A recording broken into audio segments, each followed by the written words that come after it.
সুপ্রিয় শিক্ষার্থীরা, আশা করি তোমরা সবাই ভালো আছো। এমসিকিউ টেস্টের পরে তোমাদের বোধহয় আজকে আমার প্রথম ক্লাস, ঠিক আছে? তো এমসিকিউ টেস্ট তোমরা অনেকেই ভালো করেছো, নিজেরাও দেখেছো, ঠিক আছে? ভবিষ্যতে হয়তো আরও সেরকম পরীক্ষা হতে পারে, সেজন্য তোমাদের প্রস্তুতি রাখাটাও দরকার। তবে তার আগে যেটা তোমাদের আবারও মনে করে দিতে চাই সেটা হচ্ছে মেন বই অর্থাৎ মূল বই বা টেক্সট বইয়ের কিন্তু কোনো বিকল্প নেই, ঠিক আছে? তো সেই এমসিকিউ টেস্টের আগে আমরা যে অধ্যায়টা পড়েছিলাম সেটা হচ্ছে দ্বিতীয় অধ্যায়, সেখানকার প্রথম পরিচ্ছেদ আমরা পড়েছিলাম ঈশ্বর স্বরূপ উপাসনা ও প্রার্থনা। আমরা আজকে দ্বিতীয় পরিচ্ছেদ অর্থাৎ উপাসনা ও প্রার্থনা এই চ্যাপ্টারটি নিয়ে আমরা আলোচনা করব, ঠিক আছে? তো তোমরা রেডি তো? আচ্ছা, চলো তাহলে আলোচনা করি। উপাসনা ও প্রার্থনা।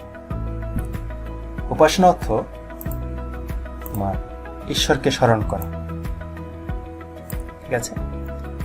একাগ্র চিত্তে ঈশ্বরকে ডাকা, ঈশ্বরের আরাধনা করা। উপাসনা ধর্ম পালনের অন্যতম প্রধান অঙ্গ বা পদ্ধতি। ধ্যান, জপ, কীর্তন, পূজা, স্তব, স্তুতি, প্রার্থনা প্রভৃতি পদ্ধতিতে উপাসনা করা হয়। একাগ্র চিত্তে ঈশ্বরের চিন্তা করার নাম হচ্ছে ধ্যান। নীরবে ঈশ্বরের নাম উচ্চারণ করাকে বলে জপ। দেখো প্রতিটা লাইনেই কিন্তু কি আছে? এমসিকিউর উত্তর আছে, তাই না?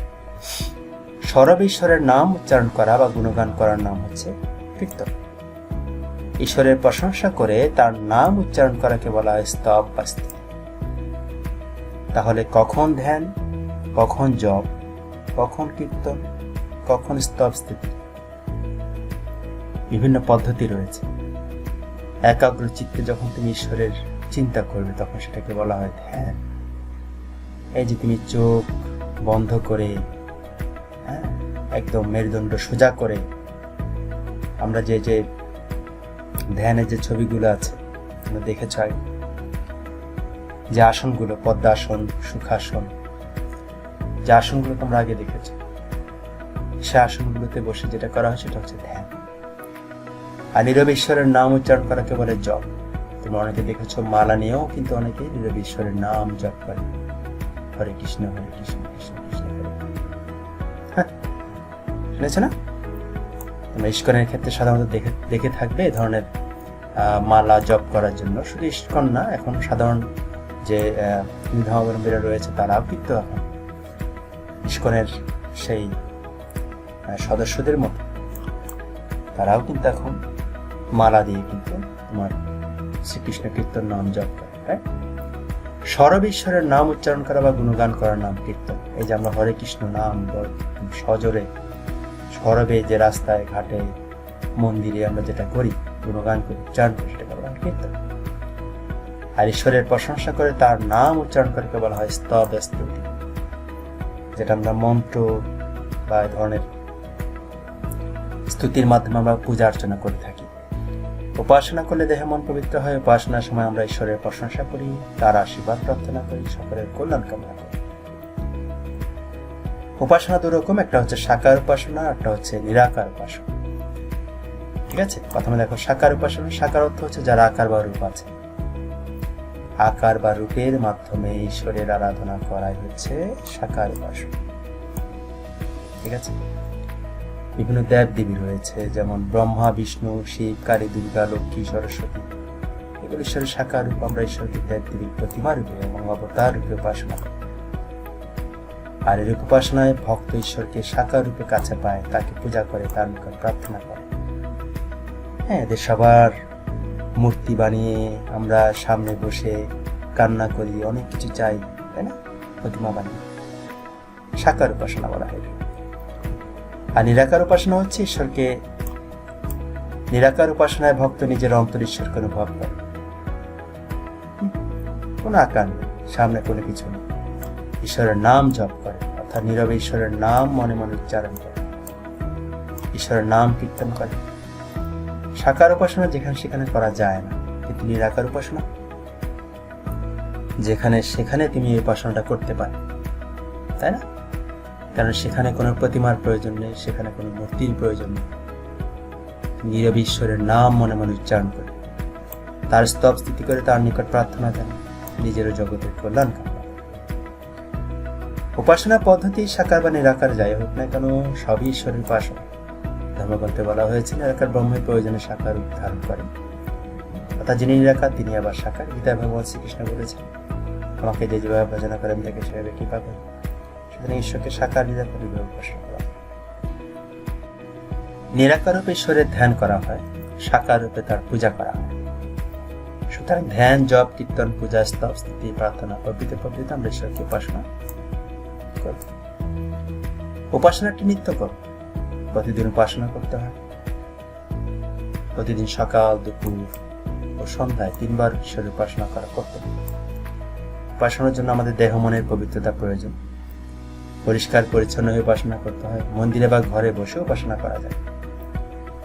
দেবতার সামনে বসে সাকার উপাসনা করতে হয়। উপাসনার সময় সোজা হয়ে উত্তর বা পূর্ব দিকে মুখ করে বসতে হয়। ঠিক আছে?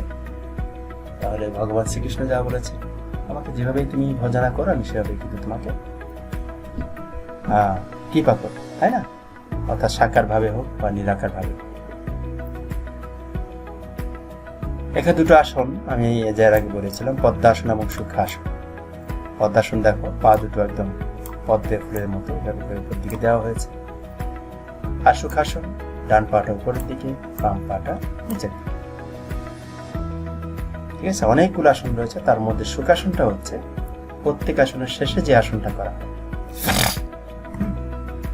সুখাসন এবং শবাসন। একা বসে যেমন উপাসনা করা যায়, তেমনি অনেকে একসঙ্গে বসে উপাসনা করা যায়। অনেকে একসঙ্গে বসে উপাসনা করা কি বলা হয়? সমাবেত উপাসনা। এই জন্য সপ্তাহে একটা নির্দিষ্ট দিনে সকলে মন্দিরে বা পবিত্র স্থানে মিলিত হয়ে একসঙ্গে বসে উপাসনা করতে হয়। আমরা জানি উপাসনার সময় আমরা ঈশ্বরের স্তুতি বা প্রশংসা করি, ঈশ্বরের মহিমা চিন্তা করি। উপাসনা আমাদেরকে সৎপথে বা ধর্মপথে পরিচালিত করে, তাই সৎপথে চলার জন্য আমরা নিয়মিত উপাসনা করি। ঈশ্বরের নিকট শক্তি প্রার্থনা করব, নিজের অন্যের মঙ্গল কামনা। ঠিক আছে?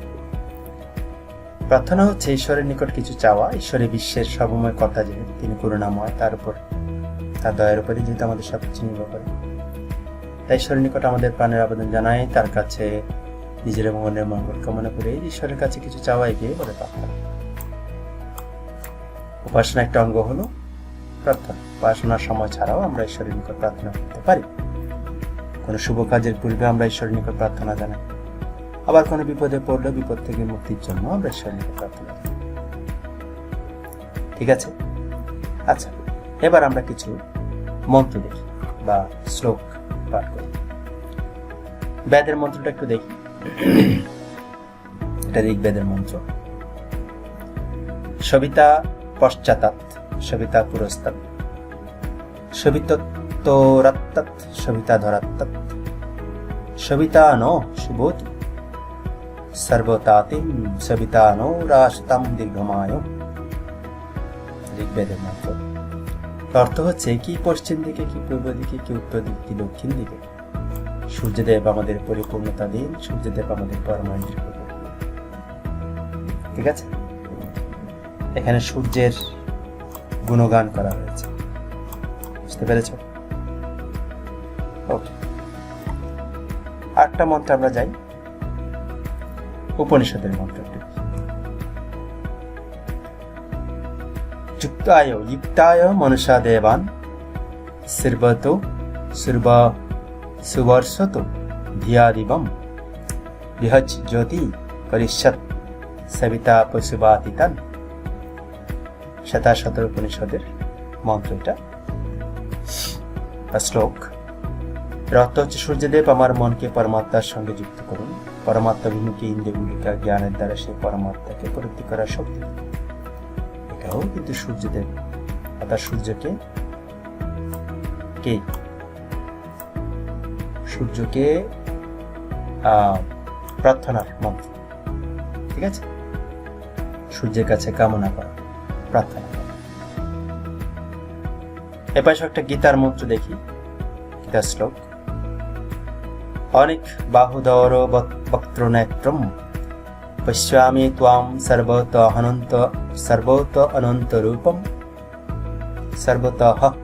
রূপম নান্তম মধ্যম ন পুনস্তবাদিম পশ্যামি বিশ্বরূপ শ্রীমদ্ ভগবদ গীতা 16 অধ্যায়ের 11 শ্লোক। সরার্থ হচ্ছে অসংখ্য তোমার হাত, অসংখ্য উদর, অসংখ্য মুখ ও চোখ, তোমার অনন্ত রূপ আমি সর্বত্র দেখছি, কিন্তু হে বিশ্বরূপ তোমার আদি অন্ত মধ্য কোথাও কিছু খুঁজে পাচ্ছি না। ঠিক আছে, হ্যাঁ, এটা শ্রী অর্জুনের বক্তব্য। শ্রীকৃষ্ণ যখন তার বিশ্বরূপ দর্শন করালেন অর্জুনকে, তখন তিনি এই কথাটা বলেছিলেন যে অসংখ্য তোমার হাত, অসংখ্য উদর, অসংখ্য মুখ চোখ, তোমার অনন্ত রূপ আমি সর্বত্র দেখছি, কিন্তু তোমার আদি অন্ত মধ্য কোথাও খুঁজে পাচ্ছি না। অর্থাৎ কোথায় তুমি শুরু হয়েছে, কোথায় তোমার মধ্যভাগ এবং কোথায় তোমার শেষ, কিছু আমি খুঁজে পাচ্ছি না। কারণ বুঝতে পারছো কত বিশাল, কত বৃহৎ এবং কত ক্ষুদ্রতর। অর্থাৎ তিনি ক্ষুদ্রাতি ক্ষুদ্র, বৃহত্তরের মধ্যে সর্ববৃহৎ। চণ্ডীর মন্ত্রটা একটু দেখি, তোমরা খুব সবসময় বোধে বসে বলে থাকো। শরণাগত দীনার্থ পরিত্রাণ পরায়ণে সর্বস্যার্থী হরে দেবী নারায়ণী নমস্তুতে। শ্রী শ্রী চণ্ডীর মন্ত্র। হে দেবী শরণাগত দরিদ্র পীড়িত জনের পরিত্রাণকারিণী, সকলের দুঃখ বিনাশিনী, হে নারায়ণী তোমাকে প্রণাম জানাই। ঠিক আছে, তোমরা প্রায় সময় পুরোহিত ঠাকুরের মুখ থেকে তোমরা এই মন্ত্রটা শুনে থাকবে। একটা বাংলা প্রার্থনামূলক কবিতা আমরা দেখবো, সেটা হচ্ছে রবীন্দ্রনাথ ঠাকুরের গীতবিতান থেকে নেওয়া। পূজা পর্ব।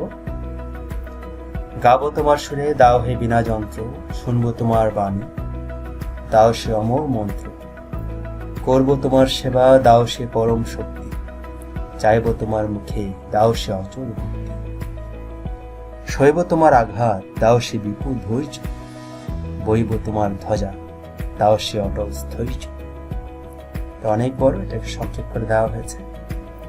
ঠিক আছে, তাও কিন্তু ঈশ্বরের কাছে প্রার্থনা করার জন্য, প্রার্থনাই তোমার সুরে আমি গাইবো, আমাকে বিনা যন্ত্র দাও, তোমার বাণী শুনবো, আমাকে অমর মন্ত্র দাও, তোমার সেবা করবো, আমাকে পরম শক্তি দাও, তোমার মুখের দিকে চাইবো, আমাকে অচল ভক্তি দাও, যে ভক্তির কোনো শেষ হবে না, যে ভক্তির কোনো নষ্ট হবে না। তোমার আঘাত সইব, আমাকে ধৈর্য দাও। ঠিক আছে, তোমার ধ্বজাটা আমি বইব, তোমার সকল কিছু আমি বইব, আমাকে স্থৈর্য দাও। ঠিক আছে, তো মূলত এটাই ছিল তোমাদের আজকের দ্বিতীয় অধ্যায়ের। আমি একটু এখানে কিছু সংক্ষিপ্ত করেছি, তোমরা বুঝতেই পারছো। তোমাদের মূল যে বিষয়গুলো জানা দরকার সেগুলো নিয়ে আমি এই ক্লাসটা সাজানোর চেষ্টা করেছি। আশা করি তোমাদের বোধগম্য হয়েছে। তারপর যদি তোমাকে কিছু না বুঝে থাকো আমাকে অবশ্যই জানাবে। ঠিক আছে, এইভাবে উপাসনা প্রার্থনার মধ্যে দিয়ে ইষ্ট দেবতার নাম সংকীর্তন করতে হয়। উপাসনা প্রার্থনার প্রয়োজনীয়তা অপরিসীম। প্রার্থনা উপাসনার মাধ্যমে মনে স্থিরতা ও একাগ্রতা আসে। এই একাগ্রতা শুধু ধর্মের ক্ষেত্রে নয়, জীবনের সকল ক্ষেত্রে প্রয়োজন।